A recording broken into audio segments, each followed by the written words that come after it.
God, it's me again. This time, no big words, no pretense, just me. Today I want us to talk, so hear me out, will you? I know that we've been friends for a long time, and in the course of our friendship, we've talked about many things, but there are things that I've never come clean to you about, so this is me.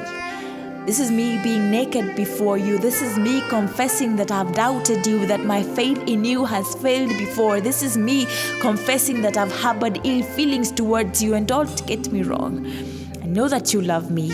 I know that you are for me. I know that your thoughts towards me are precious. I know that you have nothing but good plans for me. I know. There are times in my life when none of that has made sense. And I've had questions that I've never gathered the courage to ask you because I didn't know how to. At the same time, I've been taught that I shouldn't direct them questions to you, but aren't you omniscient? Aren't you the God who sees what lies hidden in the depths of our hearts? Aren't you the God who knows our deepest thoughts and plans even before we conceive them, and even now? You already know the words that I'm going to speak even before they're on my tongue, so here we go. The 18th day of October, the year 2013, I received a call. My sister was fighting for her life in the ICU. I was shaken, but I called on you, remember?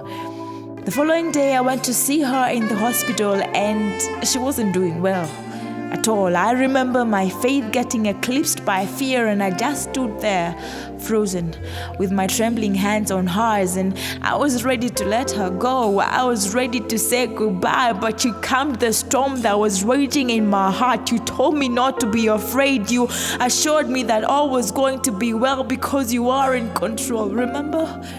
And so I trusted you and laid her in your hands to save heaven, right? 43 minutes past 8 the same night, I received another call. Sonny's heart had stopped beating. She'd stopped breathing. You failed me. And so, God, you say that if we call on you on the day of trouble, you will answer us and come to our rescue. So why didn't you answer when I called that day, when I pleaded with you to spare her life? You say that if we lay our hands on the sick, they shall receive healing. So why didn't you speak that word of healing when we needed it the most? You say that you will satisfy us with long life. So what happened to her satisfaction? Where were you when it all happened? Why didn't you do something? Where were you?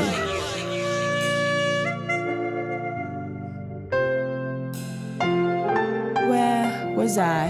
Now, that's a good question, but before I answer you, I do have some questions for you, so brace yourself, child. I will question you, and you will answer me, that is, if you can. Have you ever wondered where I was when my son died on the cross?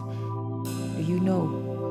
Where was I when he pleaded with me to take that cup of suffering away from him? Where was I when he felt forsaken and separated from me? Where was I? Why didn't I do something? I mean, I have all the power to, right? But no, I chose to watch my only son die like a thief. I watched them mock him. I watched them humiliate him. I heard him cry out to me in anguish. I felt every degree of pain that was inflicted on my son that day. I felt the sting of death as he surrendered his spirit to me. Yet I didn't lift a finger. I didn't do something, as you put it. And guess what? With every stripe, with every blow, with every nail, and with every thorn, I had you on my mind. I did it for you. I did it for love. So yes, I acknowledge your pain and your questions, but I want you to understand that I too know pain. I know grief. I know exactly how it feels to lose a part of myself. I know how death feels and smells like. I've tasted it firsthand.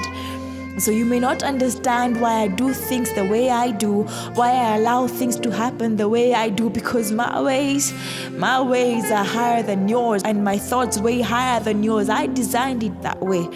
But I want you to know that I heard you that day and I answered you.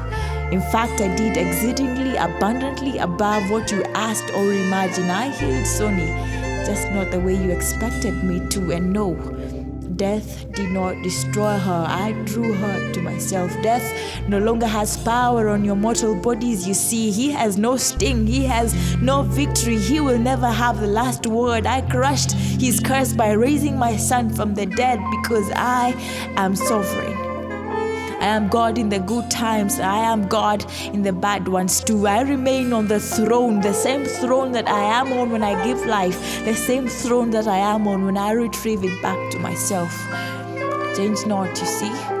I am goodness and compassion and contentment. I am love and joy and peace. I am light and strength and courage. I'm your helper in your time of need. I'm your healer in your time of heartache. I'm your relief in your time of grief. I am your comforter. I keep track of all your sorrows. I've collected all your tears in my bottle. I've recorded each one in my book, and I can assure you that none falls to the ground in vain.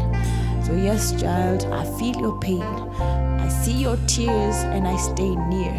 I hear you weep and I weep beside. I tasted death and I conquered, and because I overcame, you'll do the same. So if I allow it to come your way, it's because I'm confident that you can handle it. Trust me, I know.